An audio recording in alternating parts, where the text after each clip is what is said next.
Hello, I hope you are doing great. So today I will show you how to make this JPG image into transparent background PNG format image. So this is the logo. So you have to go to Canva.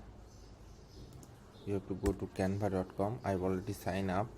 So you log in. I already log in. So you have to sign up to see this interface. So here you will see the upload option. So here you will browse the image, or you can just drag it and then edit.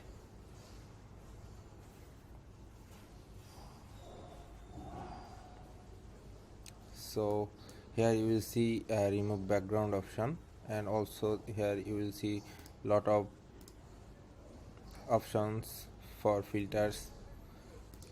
So you can use this one for remove this background. So I just click here.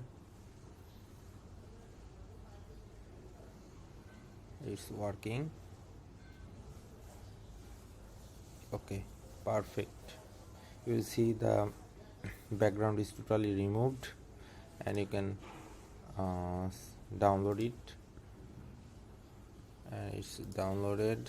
So here you will see the background is completely removed and perfectly. So you can easily use canva.com to remove your background, any image, any logo, any format you want. So use Canva and do it very easily. Thank you so much.